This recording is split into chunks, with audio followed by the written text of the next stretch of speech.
Okey, Assalamualaikum, selamat sejahtera. Kita sambung lagi tutorial kita 2.7b, masih lagi dalam tajuk impuls dan daya impuls. Okey, cuma kita nak sambung tentang daya impuls pula. Okey, tapi sebelum tu tak apa, kita tengok dulu satu dulu.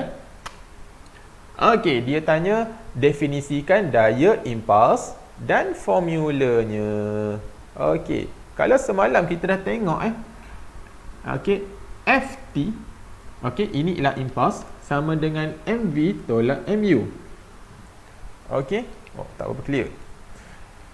Jadi F ialah daya impuls sama dengan mv tolak mu, T bawa turun bawah, jadi bahagi dengan masa. Jadi daya impuls ialah mv tolak mu bahagi masa, itu ialah formula dia. Masa di sini ialah masa impak, nanti saya akan terangkan. Jadi dalam bentuk ayat, apa-apa yang bahagi dengan masa, kita mulakan ayat dia dengan kadar. Okey. Masa ialah kadar. Jadi kadar apa? Tengok atas dia. Atas dia mv tolak mu. mv tolak mu tu apa? Momentum akhir tolak momentum awal. Itu ialah kadar perubahan momentum. Okey. Ini ialah definisi daya impuls. Okey, kadar perubahan momentum. Jawab macam ni saja pun dah dapat markah dalam SPM. Okey. Kita tengok soalan yang kedua. Pilih dan terangkan teknik bola, teknik yang paling baik untuk menanduk bola. Okey, kalau kita tengok gambar yang pertama, dia kata ikut lajak. Tidak ikut lajak dengan ikut lajak. Jadi apa bezanya? Okey, dengar sini betul-betul.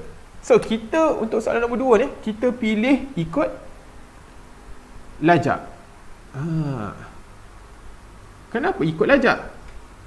Untuk menjawab ikut lajak dan penerangan dia, saya akan buat satu video yang lain lah. Okey, untuk kita bezakan apa beza ikut lajak dengan tak ikut lajak ni. Tapi nak beritahu jawapan untuk nombor 2 ni, kita kena ikut lajak. Kenapa? Sebab dia suruh terangkan. Pilih dan terangkan. Jadi kita pilih ikut lajak dan terangkan. Kenapa? Okey, kebaikan ikut lajak. Yang pertama ialah menambahkan hal laju akhir. Okey. Yang kedua, macam mana boleh menambahkan hal laju akhir? Okey, formula kita tadi Ft sama dengan mv tolak mu. Senang cerita, bila kita ikut lajak, okey, sebenarnya kita menambahkan masa. Nampak? Masa semasa kita ikut lajak tu, masa dia lebih panjang daripada kita stop macam tu sahaja. Okey, jadi dia menambahkan laju akhir ni, laju dia akan bertambah lah. Okey, yang kedua, of course, bila dua ni bertambah, dia akan menambahkan impuls. Bukan daya impuls, dia menambahkan impuls. Kalau awak kata menambahkan daya impuls, jawapan awak dah jadi salah. Kerana dia menambahkan hal laju akhir, bermakna dia menambahkan perubahan momentum. Dan yang ketiga, tentulah bola itu akan bola lebih jauh.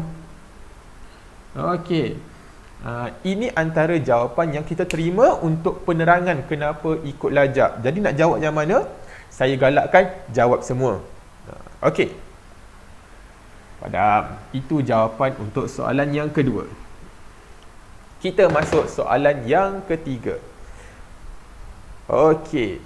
Bila kita masuk daya impuls ni, daya impuls ni biasanya daya yang menghentak. Contoh belanggar, tumbuk, lompat, accident. Okey, daya-daya yang menghentak ini kita akan ada daya impuls kerana dia punya perubahan momentum berlaku dalam masa yang sangat singkat. Cuba kita tengok. Okey, kereta sebelum belanggar, selepas belanggar, mana dia tengah bergerak, dia berhenti. Okey. Jadi formula dia F sama dengan mv tolak mu bahagi T. Okey, momentum akhir tolak momentum awal bahagi dengan masa. Momentum akhir dia berapa? Kereta tu. Kereta tu sebelum dia tengah bergerak, selepas dia berlanggar dan berhenti. Bila berhenti, tentulah momentum akhir kosong. Tak payah fikir panjang. Tolak momentum awal, dia tengah bergerak 15. So, GCM dia 200 darab dengan 15. Okey. Kalau nak tulis kat sini pun boleh 200 darab sifar. Kosong lah Okey, bahagi dengan masa. Masa hentaman. Okey, nanti saya akan terangkan apa maksud masa hentaman tu. 0.5 saat. Okey, jadi berapakah daya impuls? Jadi sifar, ini kosong lah, kosong tolak 200 kali 15 bahagi 0.5, kita akan dapat negatif 6,000 Newton. Okey, ini belum jawapan. Jawapannya ialah positif 6,000 Newton. Kenapa positif 6,000 Newton? Sebab bila kita menghentak dinding, tum, nampak? Kenapa tangan saya sakit? Sebab dinding itu memberikan daya impuls pada tangan saya. Jadi, tangan saya ni arah dia negatif, tetapi yang daya dari dinding ni kenakan kepada saya menyebabkan saya sakit, arah dia bertentangan dengan yang sebelum ni saya bagi. Okey?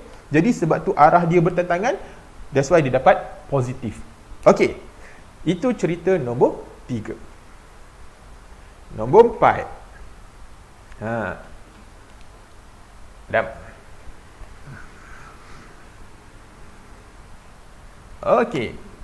MV tolak MU bahagi T. Jadi, conclude kat sini ya. Daya impuls ni biasanya positif. Jadi, nak senang, kita ambil yang besar tolak kosong lah. Okey. Untuk kes ini, ada dua kes. Kes A dengan kes B. Kes A, orang tu lompat, dia landing. Tak bengkok lutut. Okey, mana tak terus berhenti. Manakala yang B, dia ada bengkok lutut. Apa bezanya? Bezanya dekat masa impact. Nampak? Ni. Bila A, dia tak bengkokkan lutut, masa dia sangat pendek.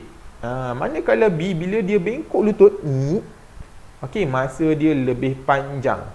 Okey, perbezaan masa ini menyebabkan daya impuls menjadi berbeza. Jadi kita check. So, MV tolak MU bahagi T. Untuk kes A. Ni untuk kes A lah. Okey, halaju akhir. Bila dah sampai tanah, halaju akhir kosong lah. So, jisim dia berapa tadi? 60 darab kosong. Okey, sebab dah sampai lantai. Tapi sebelum dia sampai lantai, laju dia ialah 0.5. So, 60 darab 0.5. Okey, bahagi dengan berapa masa? Untuk kes A, 0.02 saat. Jadi, bila kita tekan kalkulator, kita akan dapat 1,500 Newton. Okey, ini kes A. Okey, boleh? Kes B pula. Kes B sama juga.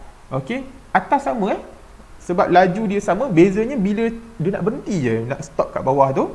Okey, 60 darab sifar tolak 60 darab 0.5 bahagi dengan, okey, tadi 0.02, sekarang ni 0.3 saat.